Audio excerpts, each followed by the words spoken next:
Bismillahirrahmanirrahim. Assalamualaikum warahmatullahi wabarakatuh.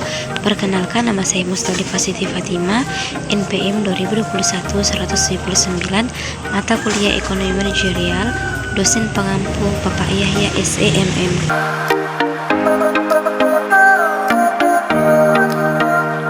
Baiklah, di video kali ini saya akan membahas sebuah materi, yaitu teori permintaan, penawaran, dan keseimbangan pasar. Mari kita simak materi berikut. Teori permintaan. Permintaan adalah sejumlah barang dan jasa yang diinginkan untuk dibeli atau dimiliki pada berbagai tingkat harga yang berlaku di pasar dan waktu tertentu.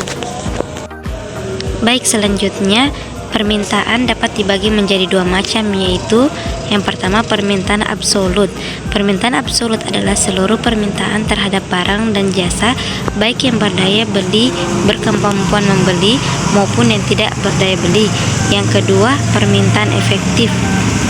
Permintaan efektif adalah permintaan terhadap barang dan jasa yang disertai kemampuan membeli. Selanjutnya, hukum permintaan. Apabila harga mengalami penurunan, maka jumlah permintaan akan naik bertambah, dan sebaliknya apabila harga mengalami kenaikan, maka jumlah permintaan akan turun atau berkurang. Kemudian faktor-faktor permintaan. Faktor-faktor permintaan terbagi beberapa macam. Yang pertama, selera. Yang kedua, pendapatan konsumen. Yang ketiga, harga jasa pengganti atau pelengkap. Yang keempat, intensitas kebutuhan konsumen. Yang kelima, pendapatan masyarakat. Yang keenam, distribusi pelanggan. Dan yang terakhir atau yang ketujuh adalah pertambahan penduduk. Kemudian fungsi permintaan. Fungsi permintaan dalam ilmu ekonomi adalah sebuah fungsi yang menunjukkan hubungan antara harga barang dengan jumlah barang yang diminta oleh masyarakat. Fungsi permintaan berasal dari dua kata, yaitu fungsi dan permintaan. Teori penawaran.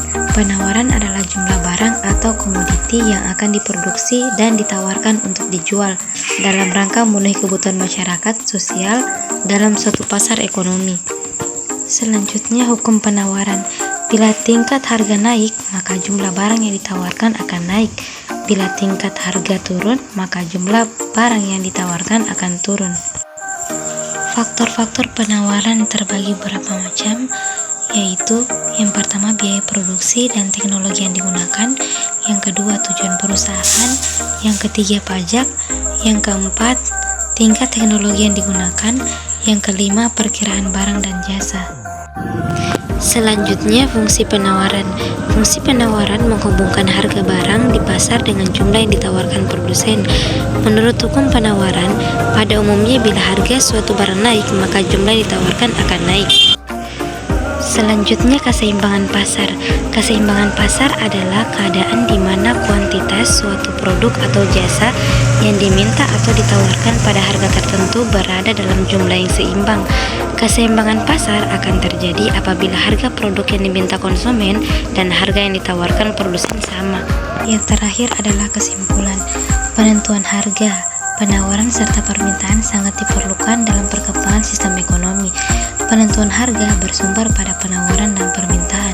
Penawaran bersumber pada kuantitas barang yang akan diproduksi dan ditawarkan untuk memenuhi kebutuhan masyarakat.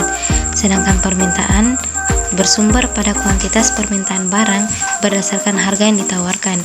Keseimbangan pasar adalah keadaan di mana kuantitas suatu produk atau jasa yang diminta atau ditawarkan pada harga tertentu berada dalam jumlah yang seimbang.